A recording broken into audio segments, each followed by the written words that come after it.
using Blender Video Editor. We've got to find our main clip to start with. We'll drag and drop it, and then we'll drag it to the time head or the blue time cursor and delete the soundtrack because we'll add our own sound later. We now look for where did I put the green screen that I made in Blender Compositor. Here it is. So I'll add that green screen with image sequence. The image sequence I'll go and select using the Blender menu, and when we select it, you push A on your keyboard to select all and then add your image sequence. This can be exactly the same as a normal video, but we'll place it on top so we can see the main picture through the green screen background where it has been removed.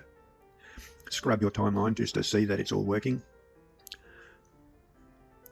Roll your middle mouse button or two-finger spread to zoom in on your channels, and Shift D and copy your image sequence. In this case, it is a dancing sequence, but it could be you need to add different speaking images or different videos. Scrub your timeline to see what you're getting. We have lots of different clips there. They could be joined together, but that will be taught in class once you understand how to start making a video. I'm just scrubbing the timeline there to have a look at it. And I'm going to add another bridge clip. The bridge clip happens to be, oh, first of all, I will delete the soundtrack, but the bridge clip happens to be a bridge that I travelled on almost every day for many years. It's also very close to where my parents used to live.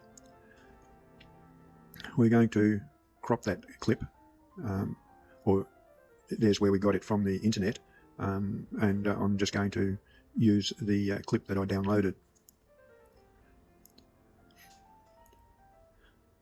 I want to cut this clip, so I'll be using the knife and then deleting the bits I don't want. You don't actually delete the clip, it stays whole on the original. I'm finding the end of the sequence, and I'm just going to cut and delete each of the ends as I don't want those anymore. I'll have to do this again later. Scrubbing the timeline. Now I'm going to start positioning using the grab, the scale and the rotate, G, S and R. Scrub it to where I want it to be. Actually I want to cut that clip and move it and snap it to the time head again. I didn't want that bit on the front. Now we can start looking at what we want, and we can use the GSR to scale, S for scale, G for grab, and R for rotate. And we can position our clip, our dancing model, and we can place her in different places on our script over the top of our video clips. Find out what looks good for you on yours. Some of my students will be doing a project where they have to narrate the video, and that will be they'll be in different positions on the screen using exactly the same method. I'm locking the keyframes, setting the keyframes. I've moved my time head, and now I'm going to scale it at that position, move it, and then I'm going to set the keyframes again. So as a guide, when you are animating, move your object or your clip to where you want it, and then set the keyframes.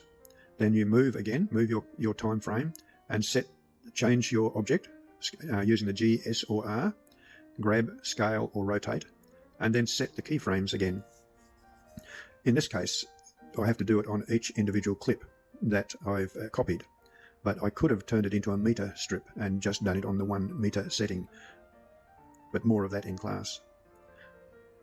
Moving my object, setting my keyframe. Once you have your videos set up, it's quite easy to do this. A little bit time consuming, but long as you remember, set your timeline, adjust your image or your clip or object, and then set the keyframes. If you remember to do this, it all becomes very easy.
background and different effects to the image.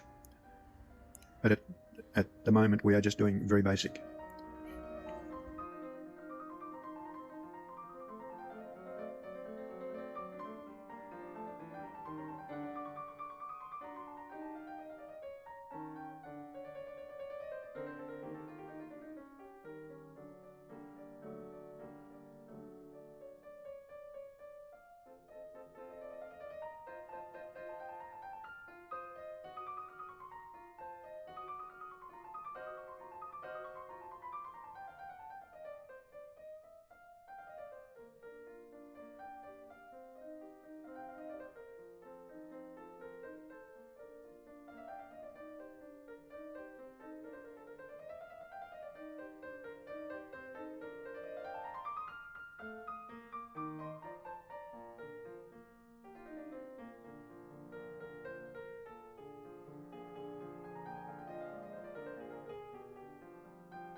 Keep adjusting the images and setting the keyframes. Move it until you get something that you would like. Using G, S and R will help you to move it easily. I just did some scaling there. And then set the keyframes. That will lock it in that position at that time.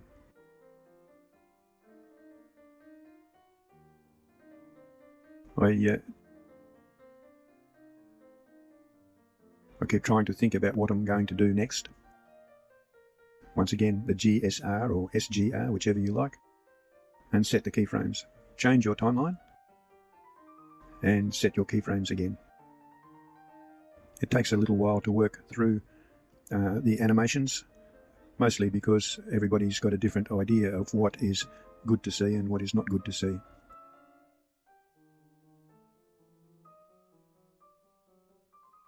My computer is still downloading images for the image sequence that you see as the dancing.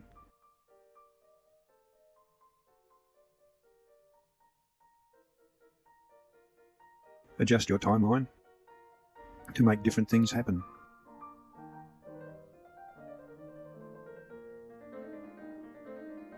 I'm over the Tasmanian Bridge now and still working exactly the same. You could slide 20 or 30 movie clips in there if you wanted, but you'll only ever see what's on the top. But you can separate clips if you want something to happen behind them. You can do green screen. You can get all sorts of different VFX effects. This is just where my computer asked me about the file downloads. It's okay.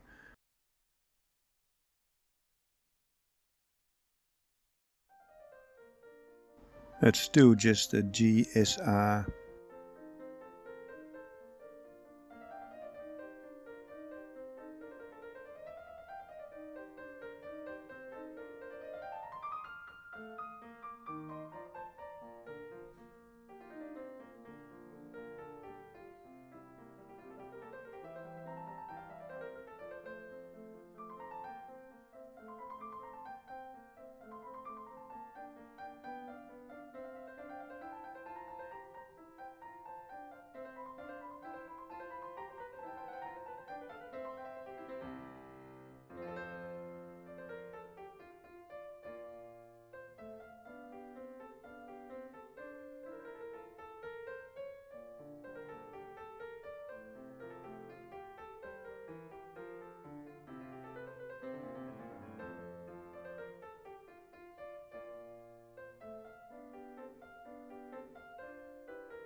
After you get the clip to how you want it, there's parts on the end here that I don't really want. I'm just going to slide them out, the clips out, till I've got exactly showing what I want, and then I'm going to clip them off using the knife tool. I'll place the cursor where I want it. Now I can use the knife tool, and I'm going to I've selected the Tasmanian bridge, and I'm just scaling it, moving it around to see where I want it to finish. Scaling it a little bit, getting it into something how I want it to be.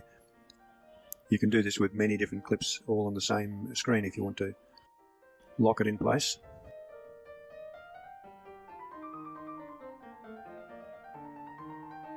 Now I'm using the knife tool. I'm selecting and cutting each clip on the cursor, and then deleting with the X, selecting the bits I don't want and then deleting them. I also now change the length of the video just by putting the cursor on the last section and then copying the first position into the last position. I'm doing a fade out now. I use the context menu to find the fade menu. I missed it in the first place. I went to the wrong place. 2-finger tap or right mouse button for the context menu.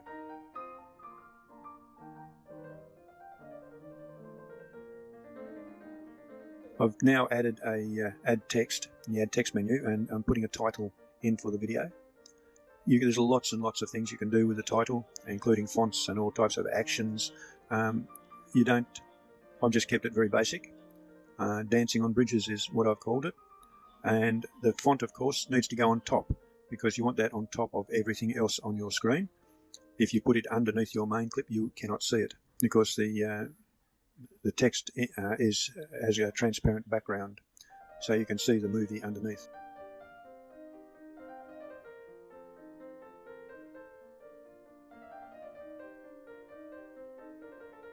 That'll do me for that.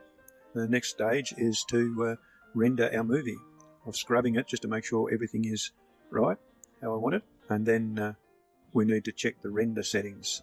First I'll save the project. I just go to the save button and then find where I want to put it, and if I want to put it in a folder, I can create a new folder. I name the project down the bottom where it's being now, and then save it. If something goes wrong with the render, then we don't want to lose our work.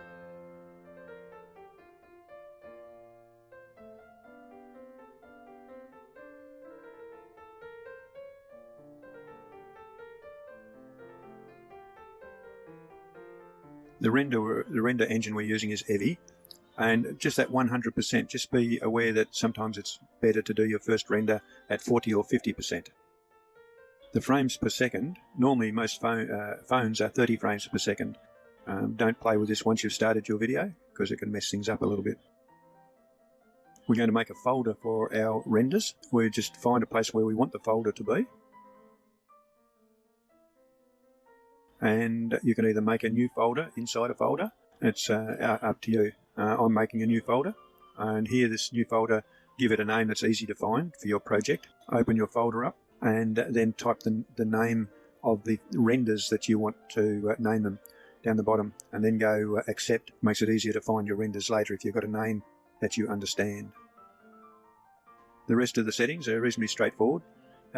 Small or large renders you do in PNG, just as images, and smaller ones you do in MPEG or in a video format. I just use the one that's selected there. And the quality, medium quality or high quality, is more than likely going to be good enough for what you want to do. The lossless is a very large file. I tested my render image, but there was no picture because my timeline wasn't over an image. It renders the frame that the timeline is on. That one worked. The render worked just as an image. So now we're just about ready to do the whole animation. This, of course, took longer than this little bit, but that's it.